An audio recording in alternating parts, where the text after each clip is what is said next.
Hi உறவுகளே, எல்லாருக்கும் வணக்கம். எல்லோரும் எப்படி இருக்கீங்க? நல்லா இருக்கீங்களா? சாப்பிட்டீங்களா? இப்போ தான் ஒரு ஃபங்க்ஷனுக்கு போயிட்டு நான் வீட்டுக்கார் வந்தோம். எங்கள் மதுரை வீட்டு பால் காய்ச்சி போயிட்டு வந்தோம்.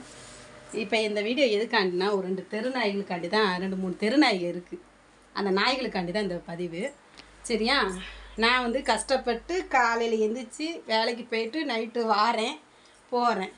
இந்த தெருநாய்கள் பார்த்தீங்களா, நான் யூடியூப் சேனலில் என்னோடய சேனலை பார்த்துட்டு யாரெல்லாம் எனக்கு கமெண்ட் பண்ணியிருக்காங்க. அதுக்குள்ளே நுழைஞ்சி யார்கிட்டையோ அங்கே பேசுகிறா, யார்கிட்டையோ இப்படி பண்ணிடுறா, நம்பர்லாம் கொடுத்துருக்கா, செஞ்சுருக்கா, எடுத்திருக்கா, எப்பப்பா கதையை கட்டி அப்படி க்ரியேட் பண்ணி ஸ்டோரி மாதிரி ஆக்கி எனக்கு தெரிஞ்சவங்க என்னோட நல்லா பேசுகிறவங்க எல்லாத்துக்கிட்டையும் கூப்பிட்டு இவன் மாறி இப்படின்னு 2-3 தெருநாய்க பரப்பி விடுதுங்க. சரியா? நான் யார்கிட்ட பேசுகிறேன் நீங்களே பாருங்கள். என்னோடய கமெண்டில் நான் யார்கிட்ட பேசியிருக்கேன், என்ன பேசியிருக்கேன், அது பொம்பளையா ஆம்பளையா நல்லா கவனித்து பாருங்கள். சரியா? என்னோடய கமெண்ட்டை நீங்கள் படித்து பார்த்துட்டு என் மேலே தப்பு இருந்தால் நீங்கள் சொல்லுங்கள். சரியா? புறம் பிடிச்ச நாய்ங்க, அதாவது விடாது கருப்பு மாதிரி. நான் ஒரு இடத்துலேருந்து ஒரு இடத்துக்கு வேலைக்கு போயிட்டு நான் நான் பாட்டில் போகிறேன். என்னோடய பர்சனலுக்காண்டி நான் இந்த வீடியோ சும்மா இது போட்டுட்ருக்கேன். நான் அதாவது என்ன சொல்கிறது, என்னோடய சந்தோஷத்துக்காண்டி தான் இந்த வீடியோவை நான் போட்டேன். சரியா? என்னோடய ஒழுக்கத்தை பற்றி சில நாய்க கண்டமணிக்கு பேசுகிற நாய்களாம். ஆனால் என்னை பேச தகுதியே கிடையாது. அவங்களுக்கு தரங்கட்ட நாய்க. குடும்பத்து பொம்பளை என்னை பற்றி பேசவே மாட்டான்.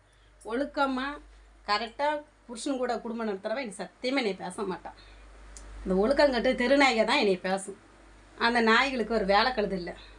அதான் மட்டும் இப்படி இருக்காளே, இவளை எப்படியாவது கெட்டப்பராக்கணும், இப்படி எப்படியாவது நிரூபித்து காட்டிடணும், இப்போ ஒழுக்கம் கட்டவா அப்படியே நிரூபித்து காட்டிடணும், அப்படி கங்கணம் கட்டிட்டு தெரியுதுங்க. என்னத்துக்கு எதுக்கு இந்த வேண்டாத வேலை? உங்கள் குடும்பத்தில் உங்களோட லைஃப்பில் நான் போகிறேன்னு எடுக்கணும். நான் கஷ்டப்பட்டு வேலைக்கு போகிறேன், நான் போகிறேன் என்னோட சூழ்நிலை தக்க நான் போயிட்டு போகிறேன் எடுக்கேன். நான் எவ்வளோ கஷ்டப்படுறேன் என் வீட்டுக்காருக்கு தெரியும், எங்கள் வீட்டுக்காருக்கு தெரியும். நான் இவ்வளோ கஷ்டப்படுறேன், நான் இப்படி போகிறேன் இந்நேரம் எந்திக்கேன், இன்னும் வலியை வேதனையை நான் அனுபவிக்கிறேன்னு என் வீட்டுக்காருக்கு தெரியும். சரியா? உங்களுக்குலாம் நான் நிரூபிக்கணும்னு அவசியமே கிடையாது. நான் கரெக்டாக இருக்கேன். என்னோடய மனசாட்சிக்கு என் படித்த கடவுளுக்கும் என் தாய் தகப்பனுக்கும் என் கணவருக்கும் நான் மட்டும் உண்மையாக இருக்கேன். சரியா? மற்றவங்களுக்கு இந்த கண்ட நாய்களுக்கெல்லாம் எனக்கு பதில் சொல்ல வேண்டிய அவசியம் இல்லை. இப்போ எதுக்குன்னா, என்னோடய கமெண்ட்டை மிஸ்யூஸ் பண்ணி அப்படியே இப்படி கமெண்ட் போட்டிருக்கு, எப்பா இப்படி நம்பர்லாம் கொடுத்துருக்கா. நம்பர் வந்து நான் ஜென்ஸ் கொடுத்துருக்கானா? நீங்கள் நல்லா பாருங்கள். மெண்டல்களா, கிறுக்கு மெண்டல்களா. ஒரு அக்கா ஓபி செல்வி அக்கா ஓபியில் இருக்காங்க. அந்த அக்கா எங்கள் ஒரு அக்கா தான், அங்கே வாக்கப்பட்டிருக்காங்க. சரியா? அங்கே அந்த அக்காவுக்கு என்னோட கமெண்டில் நம்பர் கேட்டாங்க. அவங்களுக்கு தான் நான் நம்பர் கொடுத்துருக்கேன். இன்னொரு அண்ணா, மேடம் எனக்கு விருதுநகர் தான் அப்படின்னு சொல்லி போட்டிருக்காங்க. அப்படியா, ஓகே, நானும் ராஜபாளையம் தான், எனக்கும் ராஜபாளையம் கமெண்ட் அனுப்பி. இதில் என்ன தப்பு இருக்குது சொல்லுங்கள் ஃப்ரெண்ட்ஸ்?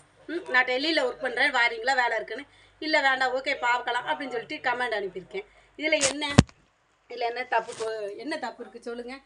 என்னமோ பெரிய இஷ்யூ ஆக்கி உலகத்தில் செய்யாத தப்புலாம் நான் செஞ்ச மாதிரி என்னை வந்து ஒரு க்ரியேட் பண்ணி தப்பான பொம்பளை காட்டுற மாதிரி இவங்க க்ரியேட் பண்ணி இது பண்ணுறாங்களாம். என்கிட்ட நல்லா பேசுவாங்க பழகிற ஆளுகளாம் கூப்பிட்டு இந்த கமெண்ட்டை படித்து மாதிரி இப்படி அப்படி அப்பாப்பாப்பாப்பா அடக்கு நாய்களாம் கமெண்ட்டை ஒழுங்க படித்து தொலைங்கன்னு பொம்பளை என்னை சிஸ்டர்னு சொல்லி போட்டிருக்கோம்ல. செல்விக்கா, நீங்கள் இந்த வீடியோ நீங்கள் பார்ப்பீங்க, பாருங்கள் செல்விக்கா. உங்களுக்கு தான் நான் இந்த நம்பர் கொடுத்தேன். என்னோடய நம்பர் யார் எடுத்தாலும் எனக்கு பிரச்சனை இல்லை.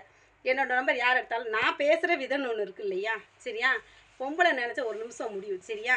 நான் பேசுகிற விதம் இருக்குது. அண்ணன் தம்பியாக இருக்கட்டும், அக்கா தங்கச்சியாக இருக்கட்டும், நான் இது வரைக்கும் அப்படி தான் நான் பேசியிருக்கேன், பழகியிருக்கேன். சரியா?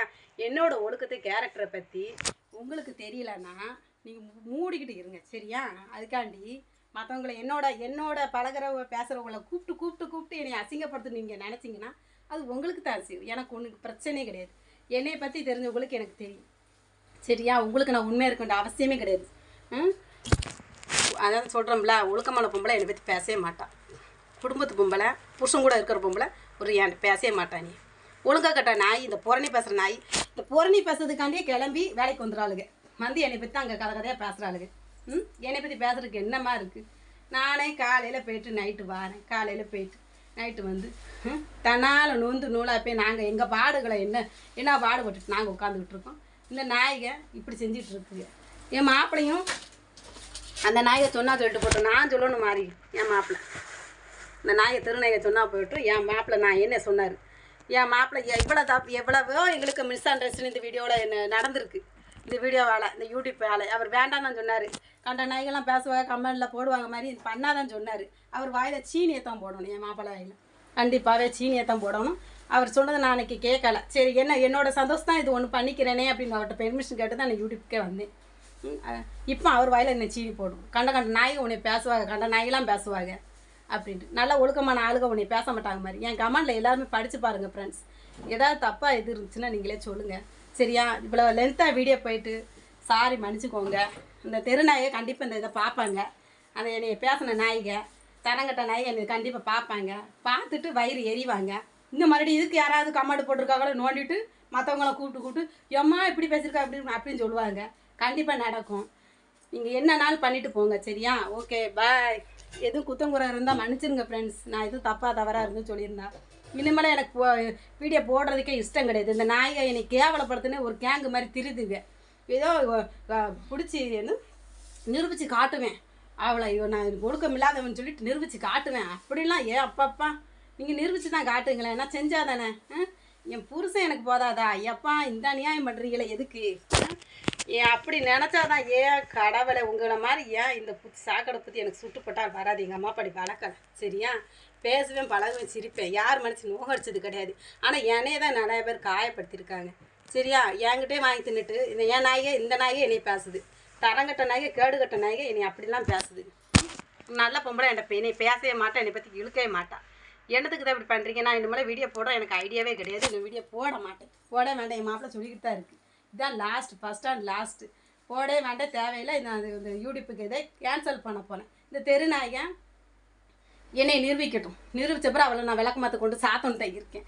ஒரு நாள் நான் போய் வீட்டில் போய் நான் விளக்கமாற்ற கொண்டு அடிக்கலையாங்கும் நம்ம ஒரு அப்பனுக்கு நான் பிறக்கலை.